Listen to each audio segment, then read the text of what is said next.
You are listening to the Beyond the High Road podcast with Shelby Milford, episode number 30. Stay tuned. Welcome to Beyond the High Road, a podcast dedicated to healing your heart and life following the grief of alienation. I'm your host, Shelby Milford, a twice certified life coach specializing in post-traumatic growth. If you're experiencing the effects of alienation and you're ready to heal, then this show is my love letter to you. Stay tuned. As I'm recording this, it is Parental Alienation Awareness Day. It is Tuesday, the 25th. I wanted to record this today because I wanted you to have something that you could come back to, sort of like the Alienated Parents Bill of Rights that I have there for you, episode 9. I want it to be the same way for you, just like some encouraging thoughts and ideas for you to chew on and consider when you are wanting to feel better about you and about who you are. You are perfect exactly how you are. So I think I can comfortably speak for all of us when I say that we have been sent the message that we are not good enough and that we are defective as parents, as humans. We are selfish, irresponsible, all of the things that the alienator and maybe even your child or children might be saying to you. And if you were ever given the message that you weren't good enough, or that you were anything that you aren't comfortable with thinking about yourself. Maybe it doesn't sound negative to somebody else, but you don't love feeling like you are defined by it. You identify with it, even though you don't want to. This will help you with that, I hope. Self-love and being kind to yourself, these are skills that take practice and take diligence to develop and to get really good at.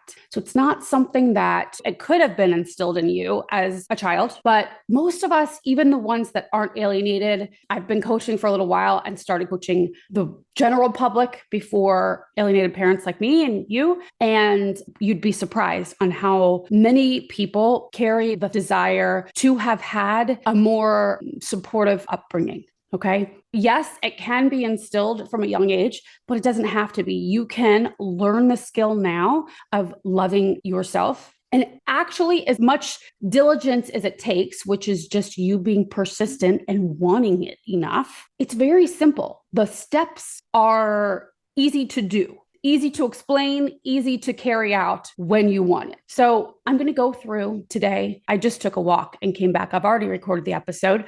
What you're getting ready to listen to is some of the common thoughts or kinds of thoughts that we tend to think are super helpful and sound like very compassionate, loving, encouraging ways to talk to ourselves, but maybe aren't so much. And you'll notice when you try the different thoughts on, see for yourself what works best for you. So don't always trust what I have to say, but maybe what I have to say coming up will resonate with you and you'll be able to use some of it. Okay. So enjoy. I hope you enjoy. You guys, I forgot to mention last week too, that I have just had 2 spots open up in my private one-on-one coaching. So if that is something that is of interest to you, they're probably not going to last. Okay. So just want to let you guys know that I never actually even talk about my one-on-one availability, but that's usually because I don't have it.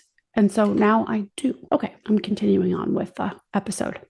Hey, y'all. I'm recording this on PA Awareness Day on the 25th. In light of the fact that today is today, I thought that it would be a good time to give you guys a little bit of a pep talk or record this for you so that you could utilize this at the times when you do need. It's a pep talk / mindset self-talk awareness talk, a self-talk talk. I want to give you my thoughts about some of the helpful ways that we can talk to ourselves. And then also some of the ways that kind of seem to be, they're like masked as helpful.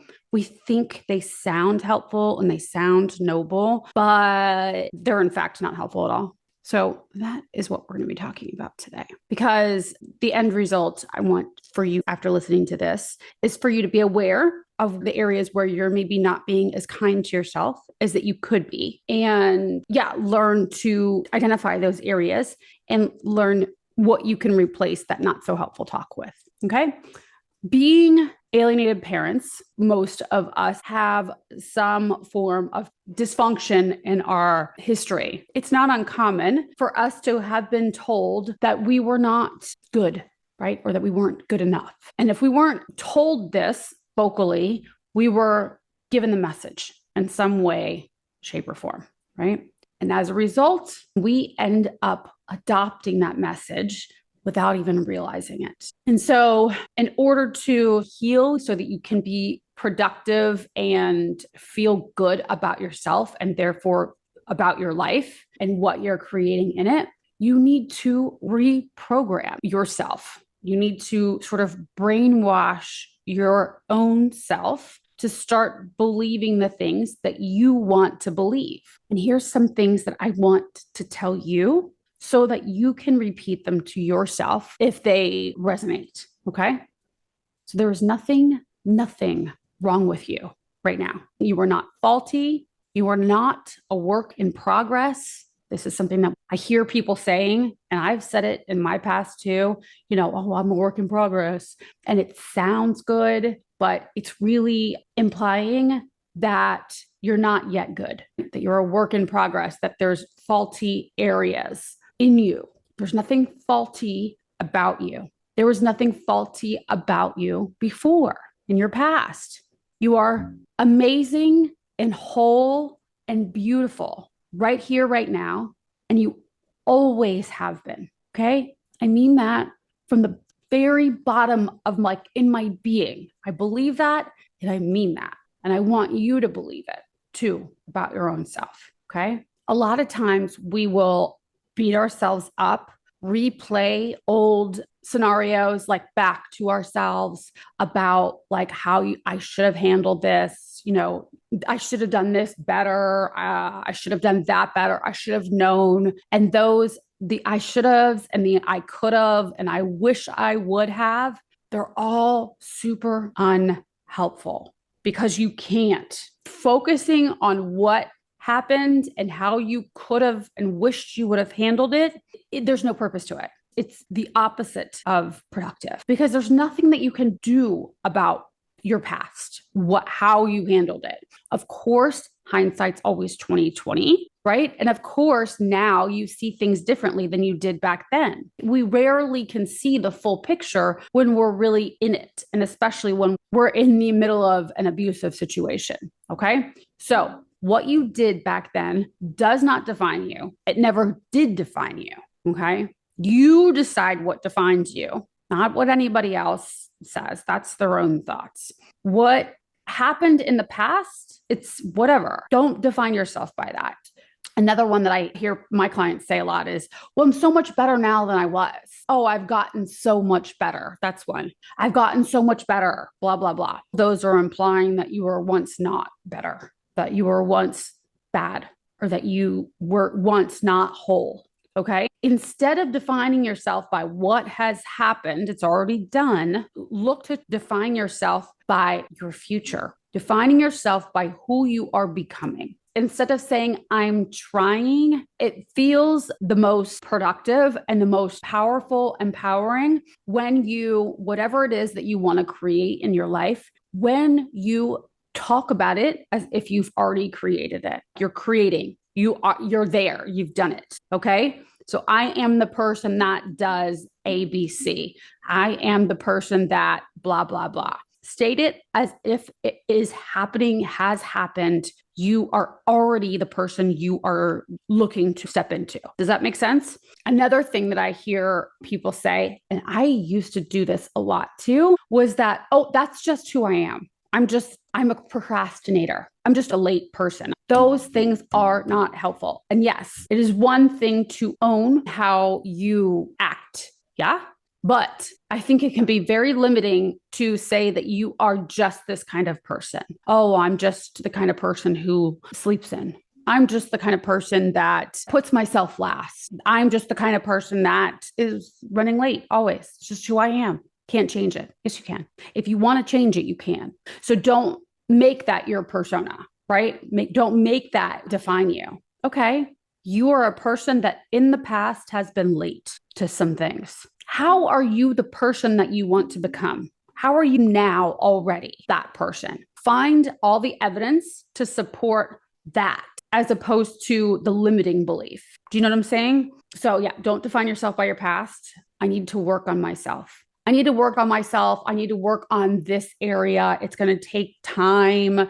I need to set time aside to work on and to process this whole era of my life. It's not helpful. It seems like a huge step towards self-care and towards self-love. But actually, the deeper thought is that you need to work on yourself because you're broken, right? And you're not broken. We've already established that. It's going to take time for this to happen. Yes, things do take time, but we don't need to set aside and stop our lives in order to focus on what's happened in the past. You don't. I'm telling you, you can move forward. And as the feelings, I think I mentioned this in last week's podcast, as the feelings or events come up for us, we can process and move through them as we're still moving forward. Okay. So there's no time that you need to take and set aside. And this is going to take eons or, months or years even. That isn't helpful because what that will do is keep you stuck in that old pattern, right? Looking for all the ways in which you suck. And you don't suck. You don't suck. You are beautiful. And you are already whole. Okay. Yes. Again, I think it's so helpful and responsible and full of self-love when you want to look at some of the stuff that you've been denying and putting away and wanting to ignore, right? Absolutely. 1000%. And you can do it while you're still living into your future. Yeah. Into who you're becoming. Okay.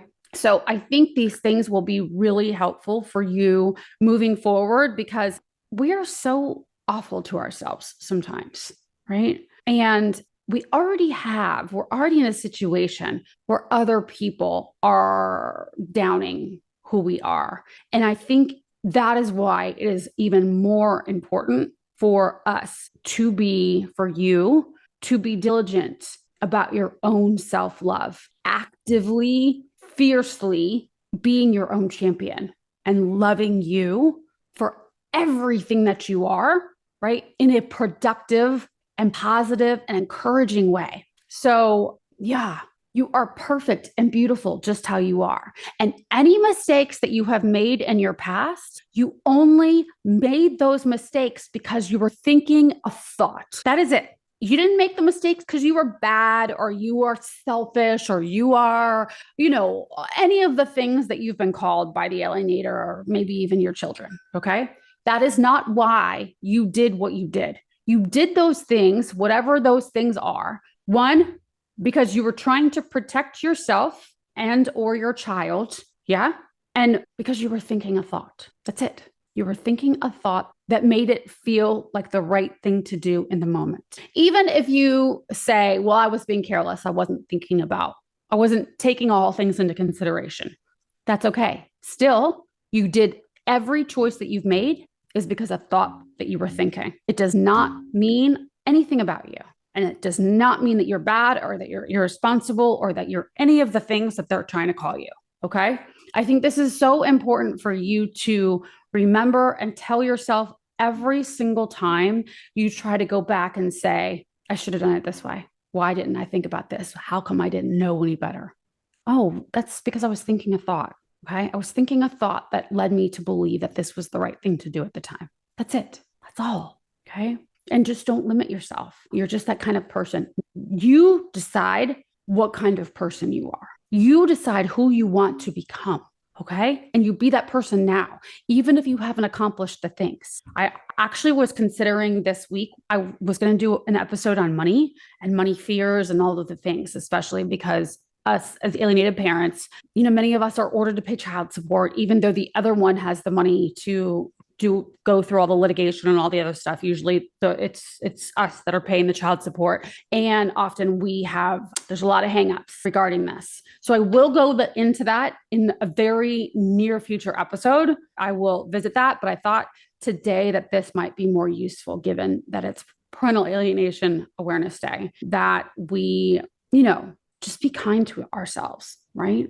being kind to yourself in this way, this is the fundamentals. This is how you build from the in outward, right? And every time you hear yourself with the negative self-talk, oh, I just can't do that. I'm not that kind of person. Here's another thing is there's so many hurdles. There's some form of that sentence. The odds are stacked against me. There's too many things in my way. I don't have enough money. I don't have the resources. I don't have the support, right? Instead of thinking about what you don't have. I mean, of course, it's always good to be realistic, but I tell you, that's a slippery slope. Okay. Instead of focusing on everything you don't have, because when you focus on what you don't have, you're going to create more of what you don't have. Okay. This is very, very, very important to know. This is actually why I wanted to do this today. When you focus on that, not having the resources, not having the money, not having the support, you're going to create more evidence for that. Okay. So instead of focusing on what you don't have, do the full 180. Tell yourself, oh, look what I'm doing again. Isn't that interesting? I'm focusing on what I don't have again. This is a habit at my brain. I'm so used to doing that, but we're going to change that. So every time you just I've said this before, it's like correcting a toddler in the most loving way. Like, hey, love, we're not doing that anymore. Nope. We're going to focus on what we do have, what we can create, what we are creating, right? This is the way out to dig out, right? And up into the light. Focus on what you are creating and finding the evidence to support that. Okay. If you feel stuck, this is huge. Look for all the evidence. Even sometimes I like to do like wacky turnarounds where I'm like, well, I don't have the resources for that. I do have the resources for that. How do I have the resources for that? Well, I'm creating the resources for that. How am I creating the resources for that? Well, I guess it depends on what we're talking about. I just think of the wackiest, most outlandish ways, like try to open up my mind to look at all the ways in which I could create the resources, right? Doesn't mean I'm going to follow and do the wackiest, most outlandish, but it's always good to push the limits of your mind to consider what might be possible for somebody, right? If they were in my position. That's another thing is like, I like to take it out of me. Okay. If I was not me, what if I was the person over there? What would they do? How would they get out of this? How would they work towards creating the person that you want to become, right? How would they go about doing it? And then you put that on for you, right? So yeah, I think that's what I have for you. So just look at the way that you're talking to yourself, become aware and really commit to being kind to yourself. Right? And look at the tricky ways where you're telling yourself that you're not enough, even though it's masked in what we think is productive, right? I'm trying to do this. Oh, I'm trying to be better, right? I need to get better at blah, blah, blah. I'm just that kind of person. I'm so much better than I used to be. I need to work on myself. It's going to take time. All of those things, right? They seem super productive, but in the end, all of those are pointing back to this underlying belief that we're not enough already, and you are. Okay. So, and you can be enough right now. You were enough before.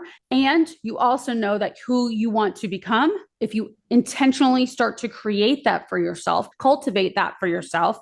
What do you want to create? Who do you want to become? What am I intentionally going to do in order to be there? Right. And then once you have gotten that image, if you don't already have it, then you start talking and living in that now before you've even created it for yourself. Talk about it like it's already happened. Talk about it like you've already created whatever it is. Like, for instance, an easy way to do this, if you want to get a raise at work, ask yourself who you would have to become in order to be the person that makes X amount of money. How would that version of you act? How would they dress? How would they show up to work? Would they show up on time? Would they be early?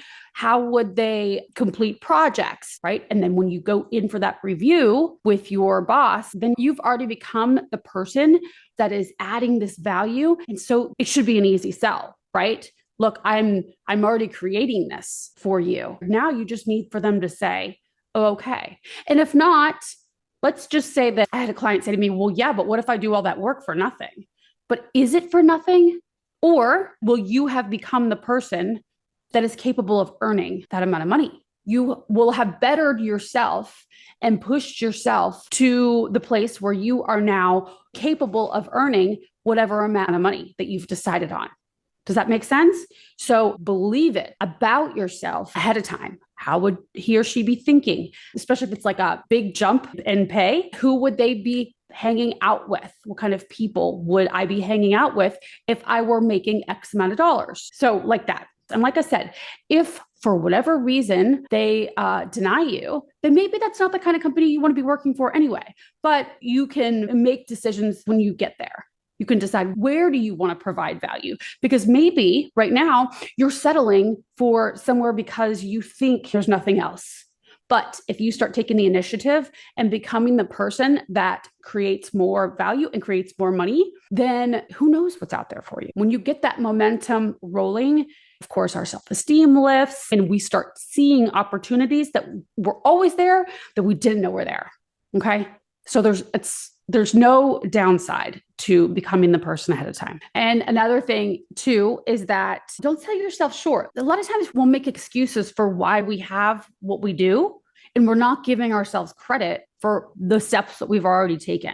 Oh, well, that person helped me. That's okay. So what if somebody helped you? You created that. You were the one that actually made that happen. Even though you asked for help, we all have help, right? But you created that result for yourself. And that, I think, is something that you should always take credit for. Okay. So love yourself fiercely, always. And when you notice that you're not being as loving to yourself as you have already decided you're going to be, just lovingly redirect yourself like you're redirecting your toddler. Okay. So, all right, guys, that's what I have for you. Have a lovely, lovely week. And I'll see you next week. Thanks so much for listening today, guys. I'm honored that you chose to share your time with me. If you like what you've been hearing and you want more, come join me in the new monthly membership, where we take the concepts that you hear about here and, using a logical framework, you learn to apply them to your specific situations, upgrading your thoughts and your life, even while experiencing the grief of alienation. For more information, go to beyondthehighroad.com. See you soon.